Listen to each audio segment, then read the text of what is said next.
اعوذ باللہ من الشیطان الرجیم بسم اللہ الرحمن الرحیم۔ جیسا کہ میں عرض کر چکا ہوں کہ منافقین پر جو سب سے زیادہ بھاری تین چیزیں تھیں، ان میں سے سب سے پہلی اور عام طور پر اس کا صحیح اندازہ لوگوں کو نہیں ہے، وہ ہے اطاعت رسول۔ اللہ کی اطاعت وہ ایک کتاب کی اطاعت ہے۔ اللہ خود کوئی مشخص شخصیت کی حیثیت سے ہمارے سامنے موجود نہیں ہے، بالغیب ہے۔ ہمارے لیے رسول کی اطاعت بھی اس وقت اسی درجے میں ہے۔ رسول شخصاً ہمارے سامنے موجود نہیں ہے، یہ انسٹیٹیوشن ہے، اللہ کی اطاعت، رسول کی اطاعت۔ لیکن یہ جان لیجئے کہ اس وقت کے لوگوں کے لیے حضور صرف ایک انسٹیٹیوشن نہیں تھے، ایک شخص بھی تھے، اور وہاں کے لوگوں کے رشتے بھی تھے حضور کے ساتھ۔ کوئی حضور کا خسر ہے، خسر باپ کی جگہ ہوتا ہے، کوئی حضور کا داماد ہے، کوئی حضور کی بیوی ہے، رشتے ہیں۔ اب ظاہر بات ہے کہ ان کے لیے یہ بھی بڑا مشکل ہوتا تھا کہ وہ فرق کر سکیں کہ کس وقت ہمارا کیا معاملہ محمد الرسول اللہ کے ساتھ بحیثیت رسول ہو، اور کس وقت ایک شوہر کی حیثیت سے، یا ایک داماد کی حیثیت سے، یا ایک بھتیجے کی حیثیت سے۔ حضرت حمزہ کے جو بھتیجے ہیں، تو یہ تو معاملہ تھا مومنین صادقین کا، لیکن منافقین کا اس سے بڑھ کر معاملہ یہ تھا کہ ایک انسان کی اطاعت ہم کیوں کریں۔ اور یہی وہ چیز ہے کہ جو فتنہ انکار سنت اور انکار حدیث کی اصل جڑ اور بنیاد ہے۔ اباح کرتی ہے طبیعت، جیسے کہ عورت کی طبیعت اباح کرتی ہے کہ شوہر کی تابعداری کیوں کرے، آخر وہ بھی مکمل ہیومن بینگ ہے، مکمل انسان ہے، اس کے احساسات ہیں، تو آسان کام نہیں ہے کہ اس کو ریکنسائل کر سکیں۔ اسی طرح انسان کی اطاعت کرے، یہ بھی در حقیقت اس کو تسلیم کرنا، ذہناً ریکنسائل کرنا آسان نہیں۔ اور یہ چیز ظاہر بات ہے کہ جن کے دل میں یقین کھب جاتا تھا ان کے لیے آسان ہو جاتی تھی، جن کے دلوں میں یقین کی کمی تھی وہ پھر قدم قدم پر ناکنگ کرتی تھی، ان کی گاڑی چل نہیں پاتے تھے۔ اب فرمایا وَلَوْ أَنَّا كَتَبْنَا عَلَيْهِمْ، اگر ہم نے ان پر یہ فرض کر دیا ہوتا أَنِ اقْتُلُوا أَنفُسَكُمْ کہ قتل کرو اپنے آپ کو، أَوِ اخْرُجُوا مِن دِيَارِكُمْ یا نکلو اپنے گھروں سے، مَا فَعَلُوهُ إِلَّا قَلِيلٌ مِّنْهُمْ نہ کرتے یہ کام ان میں سے مگر سوائے چند کے۔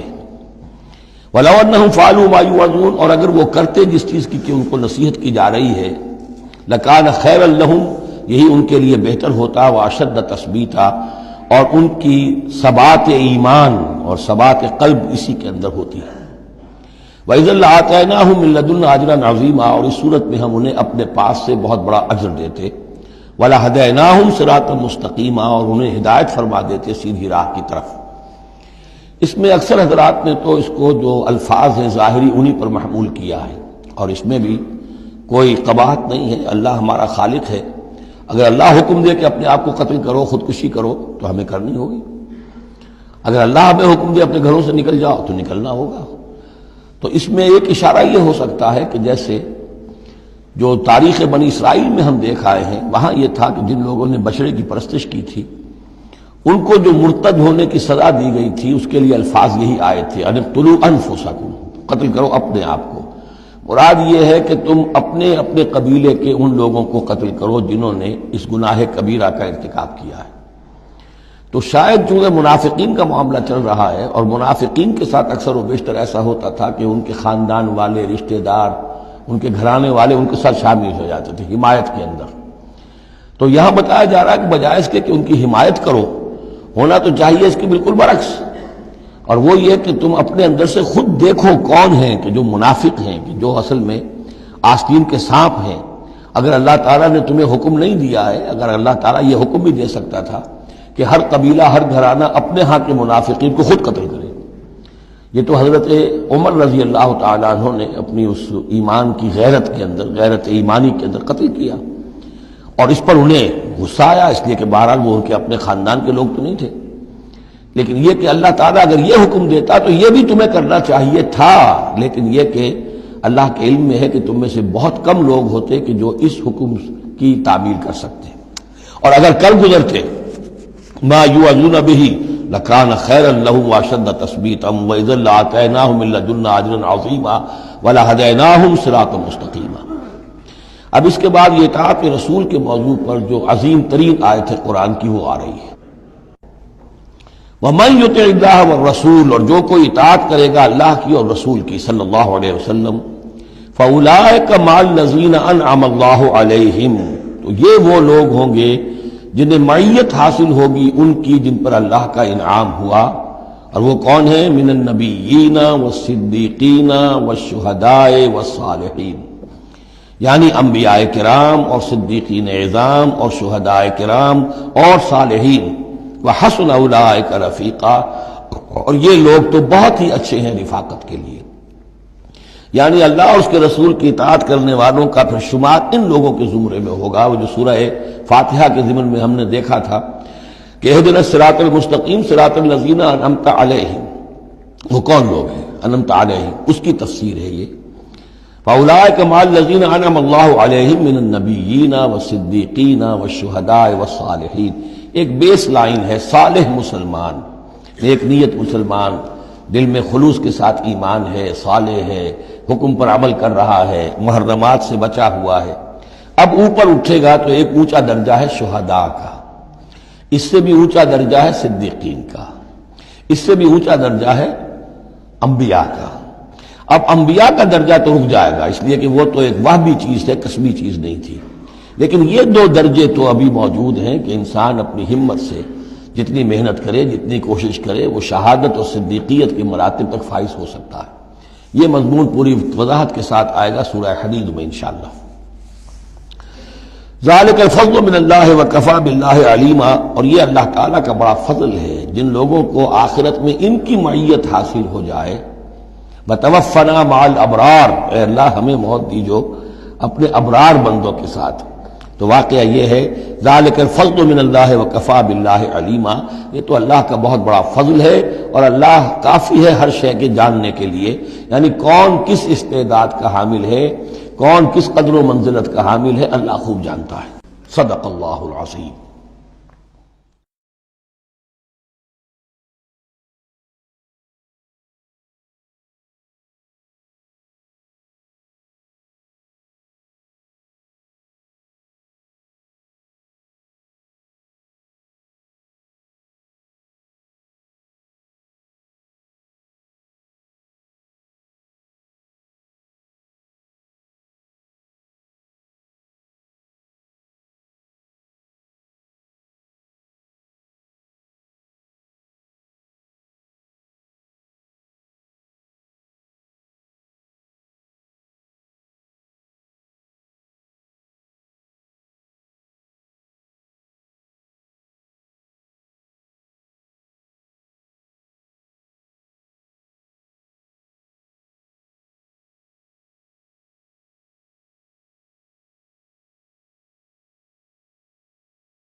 اعوذ باللہ من الشیطان الرجیم، بسم اللہ الرحمن الرحیم۔ اب آ رہی دوسری چیز، قتال فی سبیل اللہ، جو بڑا سخت امتحان تھا مادی اعتبار سے۔ اطاعت رسول جو ہے وہ زیادہ تر ایک نفسیاتی ایک مرحلہ تھا، نفسیاتی الجھن تھی، لیکن یہ تو ظاہر بات ہے کہ خالص محسوس شے، مادی شے، جان کا خطرہ، مال کا خطرہ۔ یا ایھا الذین آمنوا خذوا حذرکم، اے اہل ایمان اپنے تحفظ کا سامان لے لیا، اپنے ہتھیار لے لیا کرو۔ فانفروا ثبات او انفروا جمیعا، اس کے بعد خواہ تم ٹکڑیوں کی شکل میں نکلو اور خواہ فوج کی شکل میں، یعنی دو طرح کے معاملات ہوتے تھے۔ کبھی حضور صلی اللہ علیہ وسلم چھوٹے چھوٹے آپ گروپ بھیجتے تھے، جیسے کہ غزوہ بدر سے پہلے 8، کبھی یہ کہ پوری فوج لے کر جیسے غزوہ بدر میں آپ گئے، غزوہ احد میں آئے، تو ان میں سے جو شکل بھی ہو نکلو اللہ کی راہ میں۔ وَإِنَّ مِنْكُمْ لَمَن لَّيُبَطِّئَنَّ، تم میں سے کچھ لوگ ایسے ہیں جو دیر لگا دیتے ہیں، تاخیر کرتے ہیں۔ حکم ہو گیا ہے، نکلنا ہے، فلاں وقت ہے، کوچ ہوگا، اب وہ اس میں ڈھیل برت رہے ہیں، ابھی تیاری ہو رہی ہے، اور پھر بہانہ بنا دیں گے کہ بس ہم تیاری کر ہی رہے تھے، اب نکلنے ہی والے تھے، اور وہ منتظر رہتے ہیں کہ کوئی فیصلہ ہو چکے، تو اس وقت پھر ہم کہیں گے کہ ہم تو نکلنے والے تھے کہ یہ فیصلہ ہمیں پہنچ گیا کہ جنگ کا تو فیصلہ ہی ہو گیا۔ فَإِنْ أَصَابَتْكُمْ مُصِیبَةٌ، پھر اگر تمہیں کوئی مصیبت پیش آ جائے، اب مسلمانوں کو جنگ میں نکلے ہیں تو کوئی تکلیف پیش آ جائے، کوئی نقصان ہو، کوئی وقتی طور پر ہزیمت ہو جائے، قال تو وہ کہے گا قد انعم اللہ علی اذ لم اکن معہم شہیدا، میں تو اللہ نے بڑا انعام کیا، بڑا کرم کیا، جو میں نہیں گیا، میں رہ گیا، میری فلاں جو ضرورت تھی وہ میرے لیے رحمت بن گئی، وہ میرا جو اونٹ گم ہوا تھا اس وقت کہیں وہ اگر میرے پاس موجود ہوتا تو میں بھی وہاں پر خراب ہوتا، یہ تو مجھ پر تو اللہ کا بڑا کرم ہوا ہے کہ میں اس جنگ میں، اس مارکے میں جانے سے بچ گیا۔ وَلَئِنْ أَصَابَكُمْ فَضْلٌ، اور اگر تمہیں کوئی فضل پہنچ جائے اللہ کی طرف سے، فتح ہو جائے اور تم یعنی کامرانی کے ساتھ واپس آؤ اور تم مال غنیمت لے کر آؤ، من اللہ، اللہ کی طرف سے فضل مل جائے، لَيَقُولَنَّ، اس وقت پھر وہ حسرت کے ساتھ کہے گا كَأَن لَّمْ تَكُن بَيْنَكُمْ وَبَيْنَهُ مَوَدَّةٌ، بالکل ایسے جیسے تمہارے اور اس کے درمیان کوئی دوستی اور مروت اور مودت ہے ہی نہیں۔ یا لیتنی کنت معہم فافوز فوزا عظیما، ہائے کاش کہ میں بھی ان کے ساتھ گیا ہوتا تو یہ بڑی کامیابی مجھے بھی حاصل ہو جاتی۔ یہ ان کا کردار ہے جس کا کہ نقشہ کھینچ دیا گیا۔ فلیقاتل فی سبیل اللہ الذین یشرون الحیاۃ الدنیا بالآخرہ، بس جو لوگ دنیا کی زندگی کو آخرت کے عوض فروخت کرنے کے لیے تیار ہیں انہیں لازماً قتال کرنا چاہیے اللہ کی راہ میں۔ فَلْيُقَاتِلْ فِي سَبِيلِ اللَّهِ الَّذِينَ يَشْرُونَ الْحَيَاةَ الدُّنْيَا بِالْآخِرَةِ، جنہوں نے تو یہ طے کر لیا ہے کہ ہم نے آخرت قبول کی، دنیا ہم دیتے ہیں۔ اب ان کے لیے تو پھر کوئی اس میں ہچکچاہٹ نہیں ہونی چاہیے، اگر انہوں نے واقعی یہ سودا اللہ سے کیا ہے تو پھر یہ کہ انہیں تو اللہ کی راہ میں جنگ کے لیے نکلنا چاہیے۔ وَمَن يُقَاتِلْ فِي سَبِيلِ اللَّهِ، اور جو کوئی بھی اللہ کی راہ میں قتال کرے گا، فَيُقْتَلْ أَوْ يَغْلِبْ، اب دو ہی امکانات ہیں، وہ قتل ہو جائے یا غالب ہو جائے، فتح مند ہو کر واپس آئے یا وہیں شہید ہو جائے۔ فسوف نؤتیہ اجرا عظیما، دونوں حالتوں میں ہم انہیں بہت بڑا اجر عطا فرمائیں گے۔ وما لکم لا تقاتلون فی سبیل اللہ، اب یہ خاص طور پر جو خاص قتال کے لیے ترغیب دلائی جا رہی ہے وہ ایسے لوگوں کے لیے کہ جو مختلف علاقوں میں مسلمان تھے، کہ جو پھنسے ہوئے تھے، ان میں کمزور بھی تھے، ان میں خواتین بھی تھیں، بیمار بھی تھے، بوڑھے تھے، جو ایمان تو لے آئے لیکن یہ کہ وہ ہجرت کے قابل نہیں تھے، تو وہ اپنے اپنے علاقوں میں ہیں، اپنے اپنے قبائل میں ہیں، وہاں ان کے اوپر ظلم ہو رہا ہے، انہیں ستایا جا رہا ہے، انہیں مارا جا رہا ہے، پرسیکیوٹ کیا جا رہا ہے، تو خاص طور پر ان کی نصرت کے لیے نکلنا اور ان کو جان چھڑانا اور ان کو بچا کے لے کر آنا، یہ کام تو ایسا ہے کہ جس میں غیرت ایمانی کا بہت ہی شدید تقاضا ہے، اور میں تو سمجھتا ہوں کہ غیرت انسانی کا بھی تقاضا ہے۔ وَمَا لَكُمْ لَا تُقَاتِلُونَ فِي سَبِيلِ اللَّهِ، میں کیا ہو گیا، کیوں قتال نہیں کرتے اللہ کی راہ میں؟ وَالْمُسْتَضْعَفِينَ، اور ان کمزور لوگوں کے لیے جو مغلوب بنا دیے گئے ہیں، من الرجال، مردوں میں سے، والنساء، اور عورتوں میں سے، والولدان، اور بچوں میں سے، الذین یقولون، جو یہ کہہ رہے ہیں، دعائیں کر رہے ہیں، ربنا اخرجنا من هذه القرية الظالم اهلها، اے ہمارے پروردگار ہمیں نکال اس بستی سے جس کے رہنے والے لوگ ظالم ہیں، واجعل لنا من لدنك وليا، اور ہمیں اپنے پاس سے کوئی ہمارا ولی، حمایتی، مددگار بنا دے، واجعل لنا من لدنك نصيرا، اور ہمارے لیے خاص اپنے فضل سے کوئی مددگار بھیج دے۔ اب ان کی جو یہ آہ و بکا ہے وہ بھی تمہیں آمادہ نہیں کر رہی کہ ان پر ظلم ہو رہا ہے اور ستم ڈھائے جا رہے ہیں، اور تم جو ہے اپنے گھروں سے نکلنے کے لیے تیار نہیں ہو۔ یہ کن سے خطاب ہو رہا ہے؟ جن کے ہاں اسلام قائم ہو چکا تھا، ان سے خطاب ہو رہا ہے۔ ہم اپنے گھر میں اسلام قائم کر نہیں سکتے، یہاں پر کوئی جد و جہد نہیں کہ اسلام آ جائے، ہمارے ہاں کفر کا نظام چل رہا ہے، تو ہم تو مخاطب ہی نہیں اس کے۔ مخاطب اہل ایمان ہیں، اور اہل ایمان کا فرض کیا ہے؟ پہلے اپنے گھر کو درست کرو، پہلے اپنے ملک کے اندر اسلام قائم کرو۔ قرآن کے سوا کوئی اور قانون چل رہا ہے، من لم یحکم بما انزل اللہ فاولئک هم الکافرون ومن لم یحکم بما انزل اللہ فاولئک هم الظالمون ومن لم یحکم بما انزل اللہ فاولئک هم الفاسقون۔ ظالم، فاسق اور کافر اور مشرک تو ہم خود ہیں۔ تو یہ آیت اپنی جگہ ہے، ہر چیز کو اس کے کانٹیکسٹ کے اندر رکھنا چاہیے۔ الذین آمنوا یقاتلون فی سبیل اللہ، جو لوگ ایمان والے ہیں وہ قتال کرتے ہیں اللہ کی راہ میں۔ والذین کفروا یقاتلون فی سبیل الطاغوت، اور جو لوگ کافر ہیں وہ بھی قتال کر رہے ہیں، جنگ تو وہ بھی کر رہے ہیں۔ ابو جہل بھی تو لشکر لے کر آیا تھا، وہ طاغوت کی راہ میں قتال کر رہے ہیں۔ فقاتلوا اولیاء الشیطان، تو قتال کرو، جنگ کرو شیطان کی ساتھیوں سے، شیطان کے حمایتیوں سے، حزب الشیطان سے۔ ان کید الشیطان کان ضعیفا، یقیناً شیطان کی چال بڑی کمزور ہے، دکھائی دیتی ہے بڑی زوردار، بڑی باروب، لیکن یہ کہ اگر مرد مومن کھڑے ہو جائیں تو پھر اس کے اندر معلوم ہو جاتا ہے کہ پھسپسی چال ہے۔ الم تر الی الذین قیل لهم کفوا ایدیکم واقیموا الصلاۃ وآتوا الزکاۃ، ذرا تم نے دیکھا نہیں ان لوگوں کی طرف جن سے کہا گیا تھا کہ اپنے ہاتھوں کو بندھے رکھو، روکے رکھو، اور نماز قائم کرو اور زکوٰۃ دو۔ یہ ہے کہ جو مکے کے اندر حکم تھا 12 برس تک، مکے میں جب مسلمانوں پر ظلم و ستم توڑا جاتا تھا،